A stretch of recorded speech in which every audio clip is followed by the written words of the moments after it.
Even though The Departed is a fictional story, some of its most memorable characters are deeply inspired by real-life figures. At the heart of the film is Jack Nicholson's Frank Costello, a mob boss whose cunning and ruthless mirror James Whitey Bulger, a name that still sends chills down the spines of Boston locals. Bulger wasn't just another criminal. He was a phantom who ruled South Boston streets with an iron fist, building his empire through a deadly cocktail of brutal violence and razor-sharp strategic thinking. His most shocking trick? Becoming an FBI informant, a move so audacious it allowed him to betray his rivals while expanding his criminal kingdom, always staying one step ahead of everyone else. Bulger's life story reads like a psychological thriller, with roots tracing back to his traumatic experiences in prison during the 1950s. Imagine a young Bulger volunteering for a CIA-backed experiment that sounds like something out of a horror movie. Testing LSD on inmates as part of the notorious MKUltra mind control program. These experiments weren't just tests, they were psychological warfare that left lasting scars. Participants, including Bulger, reported haunting hallucinations and paranoia that would reshape their entire worldview. While The Departed doesn't dive deep into this darker chapter, Nicholson's Costello captures that same electric, unpredictable energy, a character who feels like he could snap at any moment. Driven by demons only he can see. The character's complexity doesn't stop there.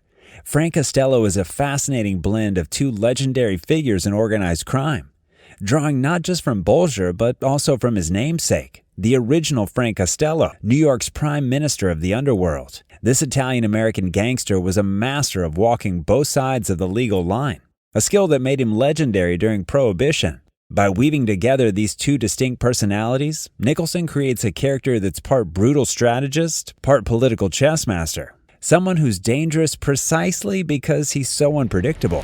The film's genius lies in its intricate relationships, mirroring the real-world dynamics of criminal empires.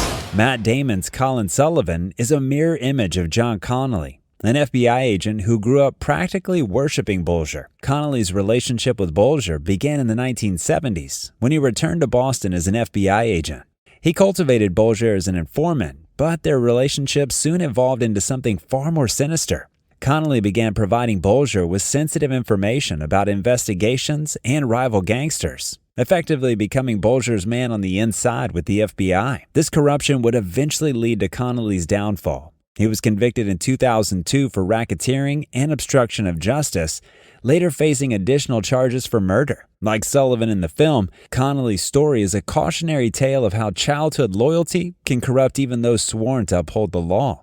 But a criminal empire is more than just its informants and political connections. It requires muscle, intimidation, and those willing to execute the most brutal orders without hesitation. Ray Winstone's Mr. French isn't just a sidekick. He's a nod to Stephen Flemmi, Bulger's actual right-hand man. These weren't just criminals, they were true believers in their twisted version of loyalty. Flemmi wasn't just an accomplice, he was the quiet, terrifying muscle that made Bulger's reign of terror possible. Their rise to power came in 1979 when Howie Winter, the leader of the Winter Hill Gang, was arrested for horse race fixing and sentenced to 10 years in prison. While Winter went down, Bulger escaped conviction, protected by his FBI connections. The power vacuum allowed Bulger and Flemmi to take control of the Winter Hill Gang, transforming it into their own criminal empire.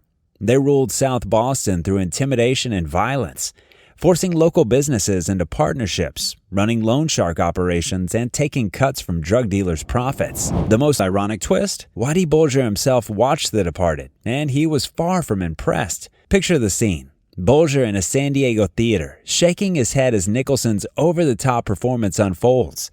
According to Casey Sherman, author of Hunting Whitey, Bulger found the portrayal exaggerated, too theatrical for a man who considered himself a serious criminal. But that's the magic of Nicholson's performance. He doesn't just play Costello, he becomes a larger-than-life embodiment of criminal charisma, someone so mesmerizing that you can't look away, even as you're terrified.